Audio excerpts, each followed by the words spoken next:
அன்பான பெற்றோரே, உங்கள் குழந்தைகளுடைய வாயிலிருந்து கெட்ட வார்த்தைகளோ அல்லது எரிச்சலான வார்த்தைகளோ மோசமான வார்த்தைகளோ வருகின்ற போது தர்ம சங்கடமாக உணர்கிறீர்கள். இந்த வார்த்தைகளெல்லாம் உங்கள் வாயிலிருந்து ஒரு கட்டத்திலே அந்த குழந்தைகள் கேட்டவை என்பதை நீங்கள் மறந்துவிடக்கூடாது. சுந்தரம் தனது மகனுடைய திருமண அழைப்புதல் எடுத்துக்கிட்டு தெருவில் இறங்கி வர்றார். முதல் வீட்டுக்குள்ளே நுழையிறாரு. வீட்டுக்கு வெளியே 3 வயசு பையன் மண்ணில் விளையாடிக்கிட்டு இருக்கிறான். அவனை பார்த்து சிரிச்சுக்கிட்டே அப்படியே வீட்டுக்குள்ளே நுழையிறார். இப்போ இந்த 3 வயசு பையன் உள்ளே ஓடி வர்றான்.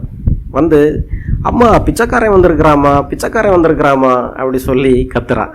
அம்மா சொல்கிறாங்க, அந்த பிச்சைக்காரனை கொஞ்சம் நிற்க சொல்லு, நான் வர்றேன் அப்படி சொல்லிட்டு சுந்தரத்தோட அவங்க பேசிகிட்டு இருக்கிறாங்க.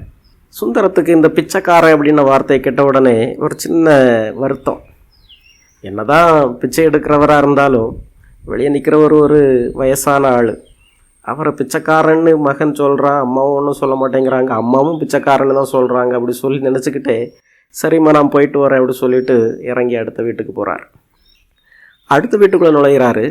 அடுத்த வீட்டிலையும் அதே போல் ஒரு 3 வயசு பெண் குழந்தைங்க வீட்டுக்கு வெளியே விளையாடிட்டு இருக்கிறா பொம்மையை வச்சு. அந்த பாப்பாவை பார்த்து சிரிச்சுக்கிட்டே அவர் வீட்டுக்குள்ளே போகிறார். கணவன் மனைவியை சந்தித்து பத்திரிகை கொடுத்து பேசிகிட்டு இருக்கிறார். இப்போ அந்த பிச்சைக்காரர் முதல் வீட்டில் பிச்சை எடுத்துகிட்டு அடுத்த வீட்டுக்கு வர்றார். இந்த 3 வயசு பெண் குழந்தை உள்ள ஓடி வந்து அம்மாட்ட சொல்லுது, அம்மா அந்த தாத்தா சாப்பாடு கேட்டு வந்திருக்கிறாங்க அப்படி சொல்லுது. அம்மாவும் சொல்கிறாங்க உள்ளேருந்து, அந்த தாத்தாவை கொஞ்சம் வெயிட் பண்ண சொல்லுமா, நான் இப்போ வந்துடுறேன் அப்படி சொல்கிறாங்க. அந்த குழந்தை தாத்தாவிட்ட போய் சொல்லுது, தாத்தா கொஞ்சம் வெயிட் பண்ணுவீங்களா, அம்மா இப்போ வந்துடுவாங்க அப்படி சொல்லுது. சுந்தரத்துக்கு இதை பார்க்கும்போது ரொம்ப மகிழ்ச்சி. ஆக ஒரு மனசுக்குள்ளே நினச்சிக்கிட்டாரு, அம்மா என்ன வார்த்தைகளை பயன்படுத்துகிறாங்களோ அதே வார்த்தைகளை தான் குழந்தையும் பயன்படுத்துது. ஆக குழந்தைகள் மீது கோபப்படுறதுனால ஒரு பிரயோஜனமும் இல்லை. அம்மா தனது வார்த்தைகளை முதல்ல திருத்தணும் அப்படி சொல்லிட்டு, சரிம்மா அப்போ நான் போயிட்டு வரேன், குழந்தைய நல்லா வளர்த்துருக்குற அப்படி சொல்லிட்டு தெருவில் இறங்கி நடந்து போகிறார். அன்பான பெற்றோரே, ஆப்பிரிக்காவின் ஒரு குறிப்பிட்ட பழங்குடியினத்திலே உள்ள குழந்தைகள் பள்ளிக்கூடத்தில் கெட்ட வார்த்தைகளை பயன்படுத்துவதே கிடையாதா, மோசமான எதிர்மறையான வார்த்தைகளை பயன்படுத்துவதே கிடையாதாம். ஆசிரியர்களுக்கு பயங்கரமான ஆச்சரியம். இந்த குழந்தைகள் எப்படி இவ்வளவு பக்குவமாக இருக்கிறார்கள் என்பதை அறிவதற்காக அந்த பழங்குடியின மக்கள் வாழ்கின்ற அந்த கிராமத்திற்குள் வருகிறார்கள். பெற்றோரோடு பேசுகிறார்கள். பெற்றோர் சொல்லுகிறார்கள், நாங்களும் இப்படிப்பட்ட வார்த்தைகளை குடும்பத்தில் பயன்படுத்துவதே இல்லை. ஆக ஆசிரியர்கள் ஒரு முடிவுக்கு வருகிறார்கள், பெற்றோர் என்னென்ன வார்த்தைகளை அதிகமாக பயன்படுத்துகிறார்களோ, என்னென்ன உணர்வுகளை அதிகமாக வெளிப்படுத்துகிறார்களோ அதே போல தான் குழந்தைகளும் வார்த்தைகளை உணர்வுகளை வெளிப்படுத்துகிறார்கள் என்று கண்டுபிடித்தார்கள்.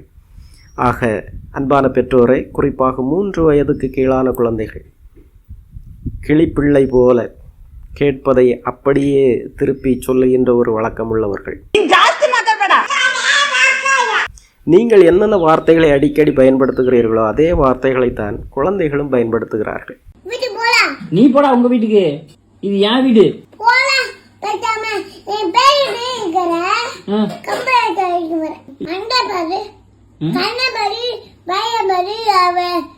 பல்ல பாடுறா, வாடா போடா சாப்பிட்றா தூங்குடா அப்படி சொல்லும்போது குழந்தையும் அடுத்தவரை பார்த்து வாடா போடா என்று தான் சொல்லுகிறது.